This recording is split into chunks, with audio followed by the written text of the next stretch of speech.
আজকে থেকে 10 মাস আগে বাংলাদেশের অধিকাংশ মানুষ তাকিয়ে থাকতো কখন বাংলাদেশকে বিভিন্ন জায়গায় স্যাংশন দেয়া হবে, কখন আমেরিকা হস্তক্ষেপ করবে, কখন হাসিনা মারা যাবে, কখন পরের ইলেকশন আসবে, তারপরে তারা মাঠে নামার প্রস্তুতি নিত।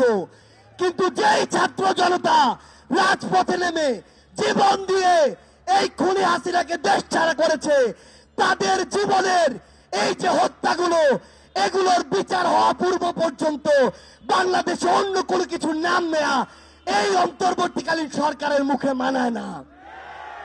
রাজনৈতিক দলগুলো আজকে সময়ের বিবেচনায় প্রতিযোগিতায় নেমেছে, আগে সংস্কার নাকি আগে নির্বাচন।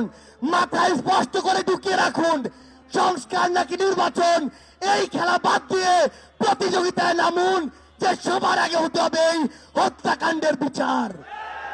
যেই তাপস নানক কাদেরদের প্রত্যক্ষ মদদে এই বাংলাদেশে খুনি হাসিনার হুকুমে এবং ভারতের প্রেসক্রিপশনে এই পিলখানা হত্যাকাণ্ড হয়েছে, শাপলায় হত্যাকাণ্ড হয়েছে, জুলাইয়ের হত্যাকাণ্ড হয়েছে, সেই হত্যাকাণ্ডের বিচার হওয়ার পূর্ব পর্যন্ত এই বাংলাদেশে অন্য কোনো কিছু কখনোই প্রাসঙ্গিক হতে পারে না।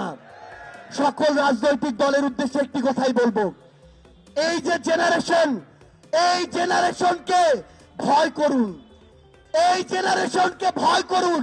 যদি এই জেনারেশনের রক্তের উপরে দাঁড়িয়ে ইমোশন নিয়ে খেলার চেষ্টা করেন, এই জেনারেশন সকল ক্ষমতার বিপক্ষে গিয়ে যে কাউকে টেনে হিস্ট্রে নামাতে পারে, কুয়েটের ওই ভিসি তার প্রমাণ।